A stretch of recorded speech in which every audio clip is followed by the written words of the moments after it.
Well, welcome back to the kitchen and celebrating a bit this evening as I have an old friend who has been rather ill back and in fine voice and so on. Now, if you remember the old channel, you may remember this ancient Sony television set. This was my TV for many, many years in the kitchen, and I went out to answer the postman one day when the bell rang, came back and found that although the sound was still on, the picture had collapsed and gone to a sort of a horizontal white line halfway up the screen. Well, I didn't know enough about televisions to have a go at it, and so I just put the thing away. I hadn't got the heart to throw it out, because it is, after all, quite a nice looking piece of kit. Very much of its period, wood, chrome, silver, black, light up tuning dial there on the right. And after a wee while, a friend of mine, Adam, comes down here quite often, Vintage Sounds 1992, on here. He put me onto a friend of his, also called Adam, who is fanatical about old televisions and video recorders and that sort of thing. I've never actually met this chap, but he can be a bit difficult to get on with by all accounts. But with regards to televisions, he certainly seems to know his stuff, because he's brought this one back to life beautifully, replacing a number of dud capacitors and doing the potentiometers controls with service oil so they don't crackle, and the picture used to do that as well. Every now and again I'd have to tap the colour knob to get it to work. Now, this, as I say, is a truly ancient set.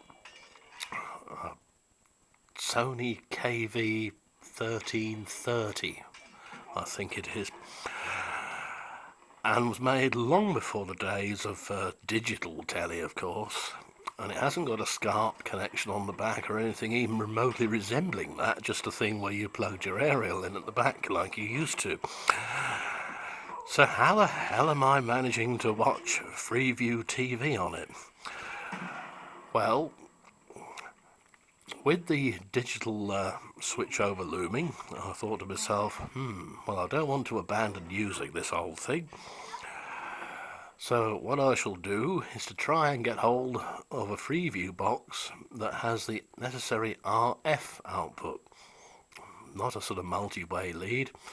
It's just like an old aerial lead. The aerial goes into the TV-onics box, and then the other lead comes out, plugs in the back of the telly, rather like you used to connect an old video recorder up years ago, back in the day, as they say. TV-onics, sadly, are no more, which is a real shame, because it was actually made in the UK. It wasn't a Chinese import or anything like that. So it is itself part of history now, and if I was faced with this problem now, I'm not quite sure what I'd have to do. I'd probably get in touch with Adam via Adam and ask his advice. Tellies I don't really fiddle with, because they run on very high voltages indeed. There's I think 25,000 volts worth in the back of some of them. So yeah, best kept away from.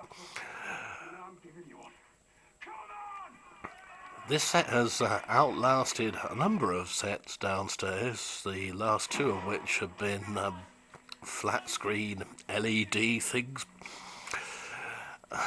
It's outlasted Adam's, my friend's set from Ashford.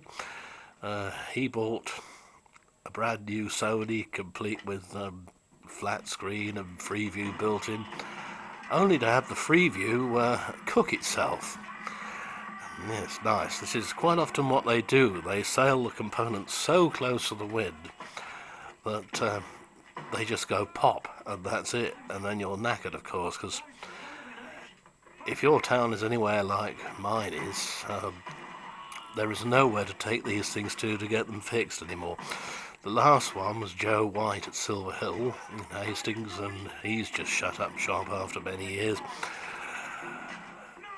Yeah, and telly addicts in Bohemia Road, they went the same way, so yeah, a bit of a pity. Thank heavens for the interweb and knowing a few people who know other people and are willing to sort things out for you. Of course, he didn't do it for nothing. I didn't expect him to do it for nothing, but the charge for doing it was so modest as to be ridiculous, really, when you consider what's gone into it. So there we are, the old Sony rides again. The ancient video star video machine, alas, is no more.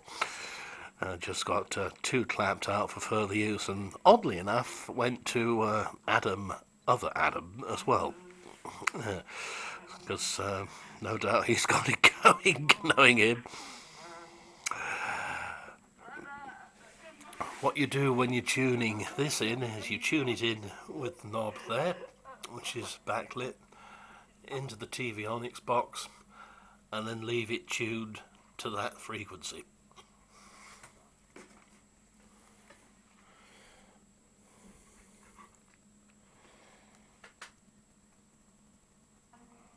And there you are. And you're stretching, and there's large, stretched out movements there, and you really feel the dance floor, and it's very difficult. You want fecal material with the tiger's favorite prey in it. That's neat. That's exciting. And so there you are, all back to rights. It's nice to have it back, and I hadn't got the heart to throw it away. But as you can see, we're in fine voice and a nice picture, and if only Sony made things this good nowadays, wouldn't that be something? But of course the planned obsolescence people, they don't want that. They want you to blow it up and go and buy another heap of junk, even worse than the last one. Cynical? Me? Never. Don't know what you mean. See you soon.